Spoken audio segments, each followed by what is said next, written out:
दस्का ज़मीनी इलेक्शन आज़ाद सहाफ़त ऐं शफ़ाफ़ माहौल में न थियो।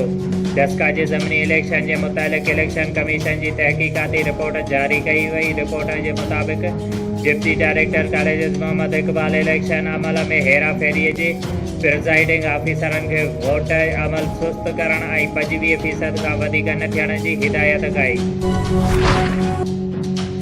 पाकिस्तान में पेट्रोल की क़ीमत खिते में सब खां घटि आहे। वज़ीर आज़म इमरान ख़ान पंहिंजे बयान ते क़ाइमु।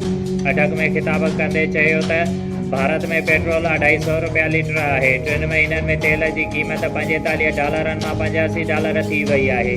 खंडु की क़ीमत में वाधे ते चयो त शुगर मिल्स खे $40 अरब जो जुर्मानो लॻायो।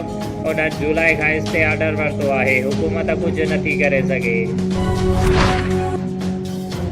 नून लीग के रहनुमा मुफ्ता इस्माइल चयो आहे त इंटरनेशनल इदारे की रिपोर्ट के मुताबिक़ शाहिद खाकान अब्बासी ऐं मुस्लिम लीग नून LNG के टर्मिनल समूरे दुनिया का सस्ता लॻाया। सस्ता टर्मिनल लॻाइण सां असांखे तख़मा ॾियणु खपे हा, पर जेल मोकिलियो वियो।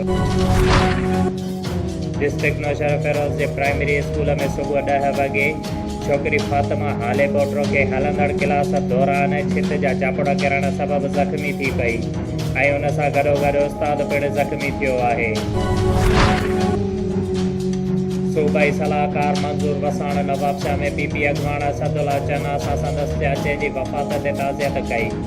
उन मौक़े ते सहाफ़ियुनि सां ॻाल्हाईंदे हुन चयो त मूं ख़्वाब में ॾिठो आहे त हलंदड़ साल जे आख़िरी महीने या ईंदड़ साल जे पहिरें महीने में इमरान ख़ान जे लाइ ख़तरात जो टाइम आहे। हुन चयो त इमरान ख़ान खे आणींदड़ ख़ुदि परेशान आहिनि ऐं हुन जे सपोर्ट कंदड़ बि परेशान आहिनि। हुन चयो त हालात अहिड़ा लॻा पिया आहिनि जो इमरान ख़ान जज़्बाती थी ख़ुदि जल्द इलेक्शन कराईंदो या के केयर टेकर अची इलेक्शन कराईंदो। कमिश्नर शहीद बेनज़ीराबाद डिवीज़न सैयद मोहसिन अली शाह चयो आहे त माण्हुनि जो रेवेन्यू खाते सां कमकार सां खे घणो वास्तो पवे थो।